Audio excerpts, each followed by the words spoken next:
आपण पाहतायत LS मराठी। पाहुयात महत्त्वाच्या घडामोडी। धुळ्यामध्ये अॅट्रॉसिटीचा गुन्हा दाखल करण्यास टाळाटाळ करणाऱ्या पोलिसांविरोधात तरुणाचा आत्मदहनाचा प्रयत्न, घटनेमुळे पोलीस प्रशासनाचे वाभाडे।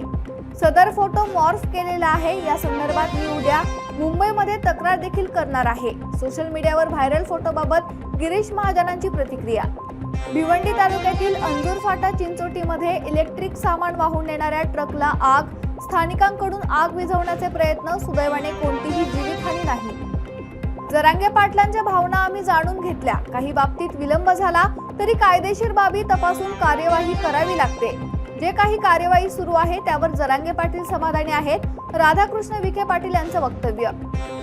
परभणीच्या पूर्णा तालुक्यातील गौर येथे वडर समाजाची स्मशानभूमी नसल्याने गैरसोय, स्मशानभूमी नसल्याने तहसील कार्यालयाच्या पायरीवर ठेवला मृतदेह, तहसीलदारांकडून लेखी पत्र मिळताच मृतदेहावर अंत्यविधी। बीडमध्ये गेवराई तालुक्यात विवाहितेचे अपहरण करून दोघांकडून अत्याचार, गेवराई पोलीस ठाण्यात 5 जणांच्या विरोधात गुन्हा दाखल, विवाहितेवर बीडच्या जिल्हा रुग्णालयात उपचार सुरू। ठाकरे शिवसेनेच्या फुटीर खासदारांविरोधात अहिल्यानगरात संताप, गाढवावरील प्रतिमांना जोडे मारत तीव्र निदर्शने, महानगर प्रमुख किरण काळेंचे एकनाथ शिंदे यांच्यावर टीकास्त्र। दिल्ली उच्च न्यायालयाकडून टेलिग्राम ॲपला मोठा झटका, बंदी विरोधातील त्यांची याचिका फेटाळली, 22 जून पर्यंतची बंदी कायम राहणार, उच्च न्यायालयाचा निर्णय।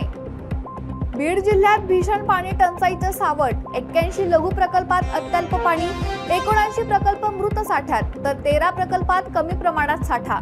बागलाणमध्ये गिरणा डावा कालवा विस्तारीकरणाविरोधात लखमापूरमध्ये शेतकऱ्यांचं अर्धनग्न आंदोलन, शेतकऱ्यांकडून शासनाच्या धोरणांविरोधात घोषणाबाजी। या होत्या महत्त्वाच्या घडामोडी। पाहत रहा LS मराठी।